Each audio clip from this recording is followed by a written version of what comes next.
Hey, what's going on YouTube? Welcome to another Preseason 9 League of Legends video. Today, I'll be covering who I think are the top 5 junglers you should be learning during Preseason 9. Now before I start, this was actually a pretty hard list to come up with because I think the jungle pool is deeper than it's ever been before. There are champions such as Jax, Lee Sin, Elise, and Shaco that didn't make this list, although they are incredibly strong in solo queue, so if you don't see your champion mentioned, they could still be really strong. This is just who I think is the best to learn in Preseason 9. It's not necessarily a tier list on who I think are the best in the preseason at the moment, but champions that are generally always going to be really strong and are great to learn during the preseason for a variety of reasons. Also, if you guys did enjoy the video, please don't forget to like and subscribe because I will have a lot more content coming out like this during the entire preseason and of course Season 9. But with all that out of the way, let's look at one of our runners-up, Nidalee. They will fear the wild.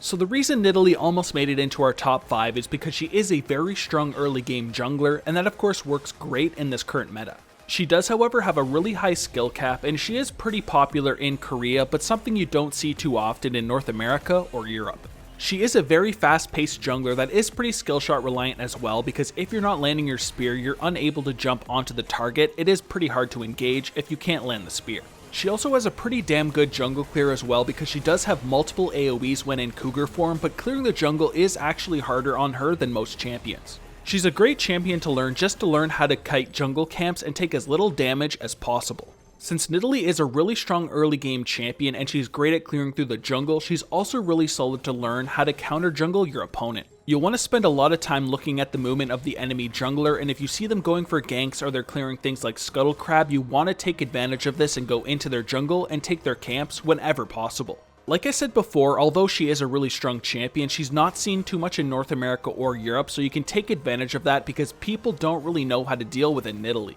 Now despite all of these advantages, she's not super popular in the meta and she will take a lot of time to get used to, so she's not going to make it into our top 5, but she came pretty damn close. Before I get into the top 5, I have one last runner-up, and that is Evelynn. I love it when they talk dirty. No, please, stop torturing me. So yeah, Evelynn is pretty nuts, but she is pretty strong in this meta. She is an AP assassin that deals a ton of damage and also has a built-in camouflage from level 6 and on. That makes her a pretty strong champion for new junglers because she is able to gank a lot easier since of course she has that camouflage. She's also pretty nice as well because if your team drafts full AD, you can always go Evelynn to add some AP damage, and if the enemy stacks armor, well, you can still nuke them down because you do have a ton of damage. Now unfortunately, Evelynn doesn't have the best early game out there, so you may struggle against those early game junglers like Xin Zhao. Against some champions, you may have to just give up early Scuttle Crabs and focus on getting level 6 for your camouflage and of course your ultimate. That is one of the main reasons I didn't fit her into the top 5. If she does get level 6 uncontested though, Evelynn can be a complete monster, but her early game can sometimes be rough. Either way though, Evelynn is a pretty strong champion at the moment, and it's perfectly fine to have her in your champion pool. She'll be a great source of AP damage, and if you're against a champion that's not really strong in the early game and you can get your level 6 really quickly, Evelynn can snowball a game and take complete control of it against most champions out there. Alright, now let's kick off the actual top 5 with number 5, Thalia. Know the loom, be the stone.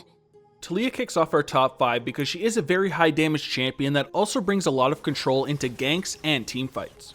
A well-placed wall from her ultimate alone can cut off the escape from multiple enemies and also split up teamfights, giving your team a massive advantage. On top of that, Thalia has a lot of burst damage as well, and if she can catch a squishy target in her full combo, they will be 100 to 0'd. Her Unraveled Earth ability is also pretty strong in teamfights as well because she will scatter 18 boulders over the ground as well, and anybody that is inside will be slowed. She's also got a pretty nice passive as well because she will get some bonus movement speed whenever near terrain or structures, so she can roam really quickly around the map and gank pretty often compared to most champions out there.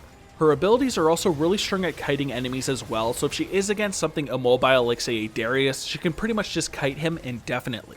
Her combos aren't the easiest to pull off compared to some champions, however you do have to land your W, which is somewhat hard to land, so it does take some time to learn Thalia, but in the right hands, Thalia is a complete monster. Thalia was of course nerfed somewhat recently, but in the right hands, Thalia is still incredibly strong and definitely good enough to make it into the top 5. Next up, we've got number 4, Camille. A Noxian, a Zornite, and a Freljordian walk into my blade. The end. Camille makes it in at number 4 because she is a very strong duelist that also has the potential to pretty much just one-shot squishy targets in the later stages of the game. She has really strong ganks even early on at level 2, and she is one of those champions that can go for those cheesy level 2 ganks and get a lane snowballing right from the early stages of the game.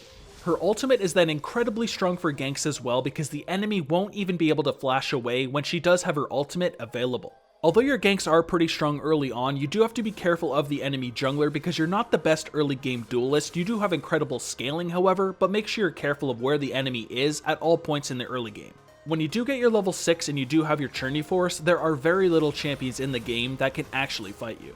Camille just did receive a little attack speed nerf. This did of course hurt her jungle clear just a little bit in the early game, but Camille is still completely fine.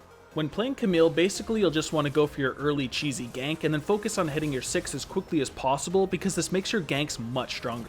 Camille's also a really solid pick because it'll give you multiple win conditions. Your high mobility and your ultimate are great ways to find picks, so that's one way you can look to close out a game, but if that's not working for you, of course you always have the option of split pushing as well because there are very little champions in the game that can 1v1 a Camille. Coming in at our 3rd spot, we've got Khazix. To truly know someone, eat them and walk a mile in their feet. Khazix makes it to number 3 on our list because he's a very strong duelist and really solid ganker. He's got some of the best single target damage in the entire game, which allows him to beat a lot of the junglers out there 1v1, and his leap ability is also really strong in ganks as well. He's of course also got his ultimate that allows him to go invisible and upgrade his abilities. This makes him somewhat adaptable to the game because he can upgrade his abilities based on what he needs in each specific game. If he needs a jump reset or increased range, he can upgrade his E. If he wants increased dueling potential, upgrade his Q. And if he wants some nice poke damage and a really strong slow, upgrade his W. The stealth that his ultimate provides also allows him to take unique ganking paths as well and reposition in teamfights. This can allow him to sneak onto those squishy targets in teamfights and one-shot them if he does have that bonus isolation damage. Since he is a champion that has some really solid single target damage, he can also take down barons or dragons incredibly quickly, as well as of course the blue and red buff from the enemy team. People will have to respect your single target damage because you can take down dragons and barons with your team incredibly quickly. He's not really the best champion in competitive play, but in solo queue you can snowball really hard and take control of the game rather easily. Coming in at number 2, we have got Graves. I like my enemies 2 ways. Dead or about to be. Graves makes it into number 2 because he's got some really great scaling and really solid jungle clear. He is a champion that if he can make it into the later stages of the game and he has his full item build, he has the potential to easily carry games. He's basically an AD carry except shorter range, but burstier and more tanky. His jungle clear is very easy and fast, and he does remain healthy throughout the full clear because he doesn't really take damage because of his passive's knockback, so he doesn't have to be too afraid of invades. His smokescreen is actually a pretty broken ability as well because if he combines it with a champion that has crowd control, if they remain in that smokescreen, they won't even be able to attack, giving your team a massive advantage. It will also slow enemies, making your abilities easier to land.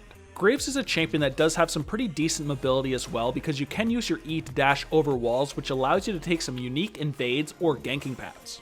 You do have to be pretty careful though because you do have some short ranges and you are item dependent against a lot of champions out there. Since you do have a really good jungle clear, you want to clear your jungle camps as much as you can, focus on getting your items and ganking afterwards because you are a champion that can carry in the mid and late game. And finally, coming in at number 1, we have got Xin Zhao. Find me an immovable object, and I'll put this question to rest. Xin Zhao takes the number 1 spot basically just because he's the king of the early game junglers, and since this meta is all about the early and the mid game, Xin Zhao is easy as a number 1 pick. He's probably the best level 2 ganker of all junglers because if you think about it, he gets a dash, slow, and bonus attack speed from his E, and he gets a lot of damage, an auto attack reset, and a knockup from his Q. That is an insane amount of things to have at your disposal at level 2, and if the enemies don't respect you, you will get yourself or your lane snowballing right from the early stages of the game. You are also an incredibly strong duelist in the early and the mid game, and your ultimate is really strong in teamfights. You'll do a lot of damage and also knockback and stun, but also become invulnerable to champions that are more than 450 units away from you. Basically, when you're playing Xin Zhao, it's all about snowballing the game as much as you can before you kind of fall off in the late game. Since this meta is more focused around the early and the mid game, it's perfect for Xin Zhao. He is a champion that has some very limited hard matchups, so you want to focus on snowballing either yourself or your lanes and end that game before it gets to the late game. And that covers who I think are the top 5 junglers to learn in Preseason 9. If you guys enjoyed the video, please like and subscribe and let me know what you thought in the comments down below. Do you guys agree with who I put in the top 5, and if not, who do you think I should have put in the spot that they're in? But with that said, thanks again guys, I really do appreciate it. Take it easy, have a good day, and peace.